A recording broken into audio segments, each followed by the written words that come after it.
New reporting indicates that Trump might have been playing fast and loose with his valuations of multiple of his properties, and it turns out that's illegal. So we're going to get into it. This is John Iadarola, a live video for the Damage Report, about half an hour out from the main Damage Report show. Need to do this both because it is extremely newsworthy and also because we have an absolute packed show. There's no way we can possibly fit it in. So I did want to give you the results of this ProPublica investigation, and they appear to have done an amazing job of combing through a ton of different sets of reporting for Donald Trump's businesses, expenses, profits, occupancy figures, and they've identified that he would tell one group one thing, the other group the other thing, to get a loan on the one hand and to pay less taxes on the other, which is 100% fraud, or at least it looks strongly like it might be. So I want to give you some of the details. You should definitely go read the article. It is long, incredibly meticulous, and well reported, and there's a lot in there. We're not going to cover everything. But this is really interesting stuff. So, the broad brush version of this is that the new documents show stark differences in how Donald Trump's businesses reported expenses, profits, and occupancy figures for two different Manhattan buildings, giving a lender different figures than they provided in New York City tax authorities. The discrepancies made the buildings appear more profitable to the lender and less profitable to the officials who set the building's property tax. So if he needs a loan, he wants to make it look like it's on the up and up, and also going up, like literally more occupancy than there were in past years. And that makes it more likely that he'll get a big, that's funny, that he'll get a big loan. On the other hand, he wants to make it seem like, oh, the buildings are doing really poorly, they're not making much money, don't tax me as much. You totally cannot do that. And this reminds me, by the way, really fast, we did some reporting on the apparent insurance fraud in Mar-a-Lago following a hurricane. He implied that it had been damaged significantly by this hurricane, and there was a ton of evidence immediately after it that in fact it had not been damaged, and so he was pretending it was worth less than it was due to this damage to pay less taxes. Now that is insurance fraud, which is a little bit different than potentially tax fraud or some other forms of business fraud, but effectively I think we can all agree that he's a fraud. So let me give you some more details. So, for instance, he told a lender that he took in twice as much rent from one building as he reported to tax authorities during the same year. This is in 2017, so we're not talking about the 80s or anything. This is just 2 years ago. Effectively the most recent documentation that we actually have. He also gave conflicting occupancy figures for one of his signature skyscrapers. That's located at 40 Wall Street. So, again, the numbers are absolutes, the occupancy figures, but he gives them differently to different people. Okay, so let's talk a little bit more about the potential consequences for this. So, a dozen different real estate professionals consulted with ProPublica about this and about the potential legal liabilities for Donald Trump and his organization. They said they saw no clear explanation for the inconsistencies. One, Nancy Wallace, who's a professor of finance and real estate, said that these are versions of fraud. This kind of stuff is not okay. New York City's property tax forms state that the person signing them, quote, affirms the truth of the statements made and that false filings are subject to all applicable civil and criminal penalties, which apparently can be significant, ranging from fines to criminal fraud charges.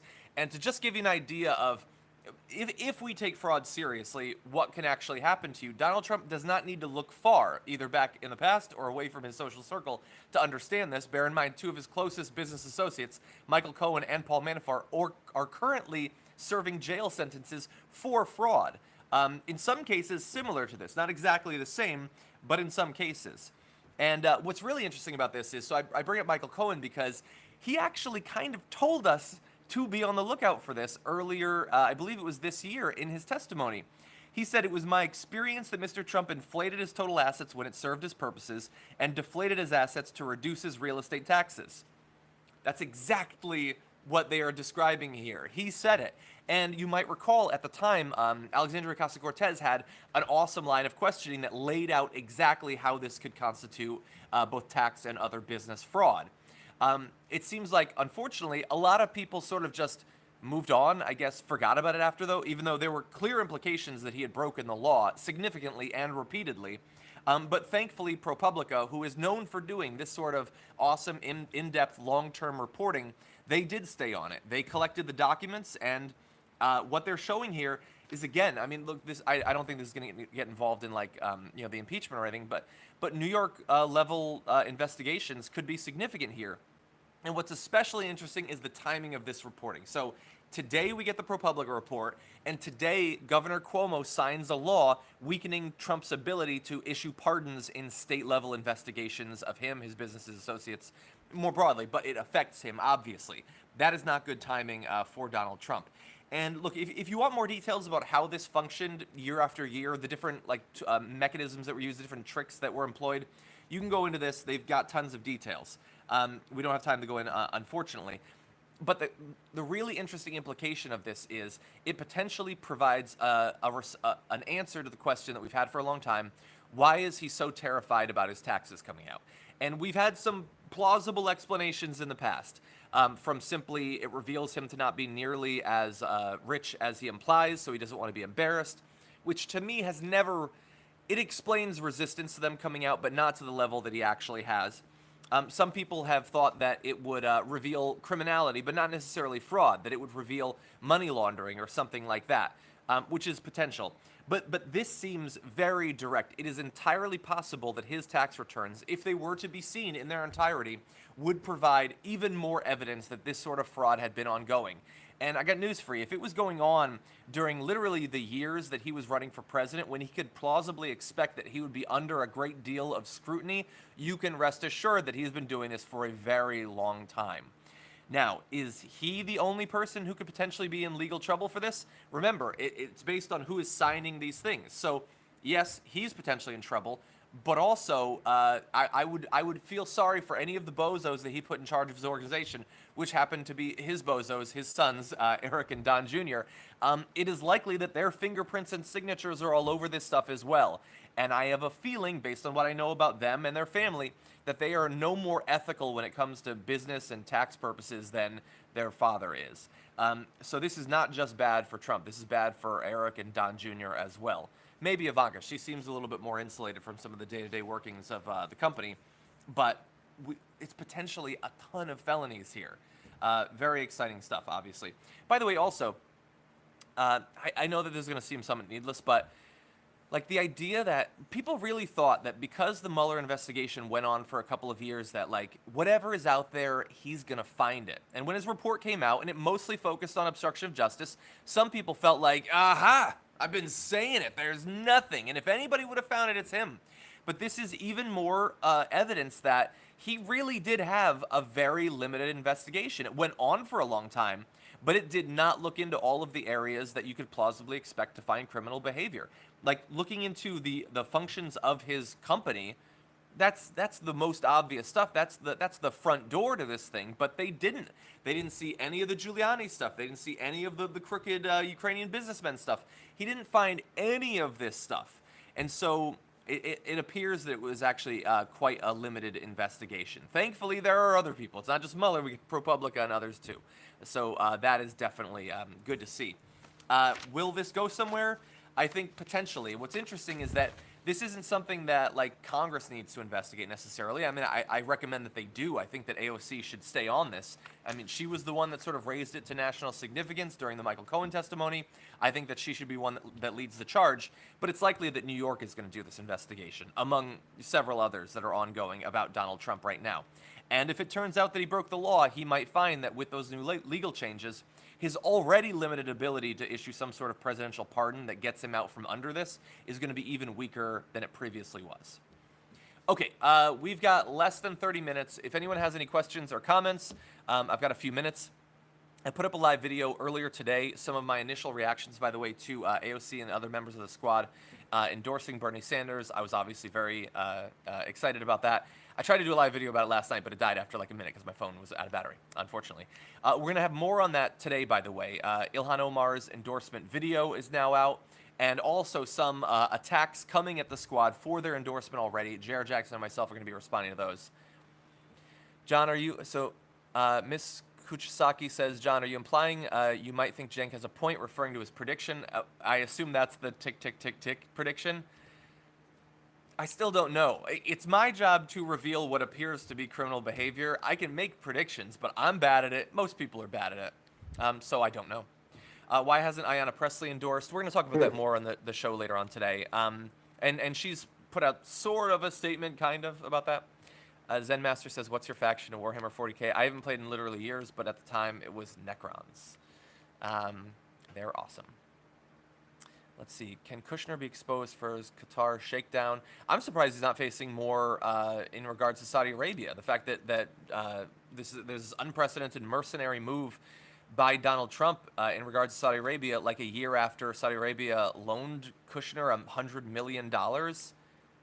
Again, this is the sort of thing where it's like, yes, I guess Hunter Biden, but $100 million, and they're clearly working. Both of them have business interests that the Saudis are involved in. It is absurd that they can continue to do this with very little scrutiny.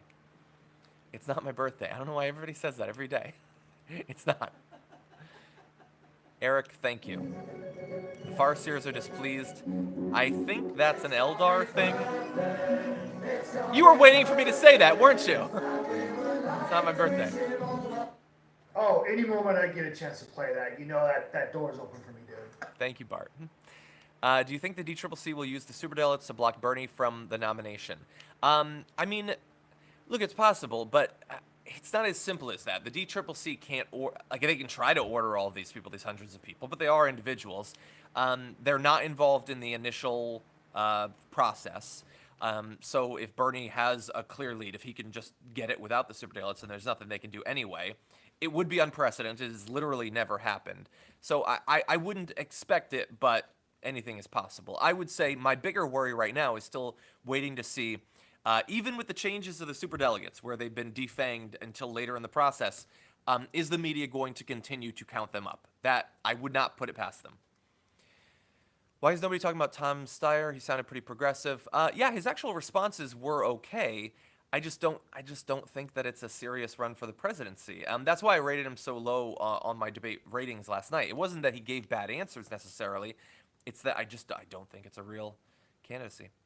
Less American says, "What's your favorite beer?" I drink more Bud Light than anything, but I would say that my favorite is. Don't look at me like that. It's everywhere. It's cheap. Probably Blue Moon. I really like Blue Moon. I like a lot though. Magic Hat. The Claw. It's not beer though. The Claw. Once that White Claw gets in your. Does Rudy have the security clearance to do the things he does? That is a very good question. Again, he's not a member of the. Still like beer. Still like beer. I drank beer. I always kept my wits about me when I got the Claw in me. Okay. Magic Hat number 9. Yeah, I'm from the East Coast, where I think it's made, and so I grew up drinking. I mean, not early. You do? Yeah. I like it. Love number 9. It's good. The best one. Out here. Oh, well, you're from Boston. Yeah. Yeah, so you'd have more experience. Out here, I can find it here, but it's more rare. Favorite SNL cast member? Oh, there's a lot of good ones. Cecily Strong has been really good lately. I liked her in the Dog Court. But oh my God, why am I blanking on the name of like the most famous female member of the cast? She plays Elizabeth Warren. I think she's really talented. I think she's incredibly talented. Who won debate last night? I gave my rankings on Twitter. I believe that Bernie overall did, although there were several people that helped themselves. Let's see. What's that? I haven't drank as much of it. A little bit. Does AOC help Bernie win New York? That is definitely possible, especially if it's close. Kevin Arnold says, John, would you be comfortable with your child in a public restroom with a trans? Yes, because they are human beings like any other human being. Kate McKinnon, yes, that's the one.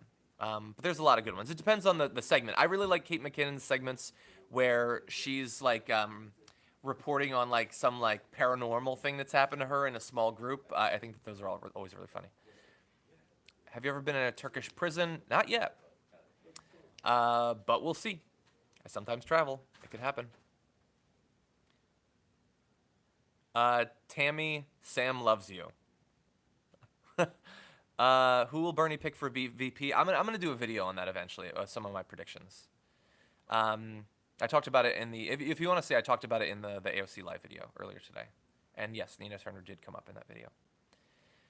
Okay, do you think Republicans want Trump impeached secretly? Maybe one or two. It's just too damaging to the party for it to be common. That's the thing. Like that's my response always when people are like, well, what's the difference? It's just Pence. And then, they carry on. No, after your party suffers an impeachment, you don't just carry on as if nothing happened. That is a devastating blow to your party and your ability to get things done. He's a Bernie supporter. He don't care about Yang. I mean, I am a Bernie supporter, and I support Bernie, not Yang. But I find Yang interesting, and I'm perfectly happy for him to be on the debate stage. I mean, our show is one of the earliest shows that had an interview with Andrew Yang, actually, and we had a perfectly lovely conversation. Would you trust your child in the bathroom with Kevin Arnold?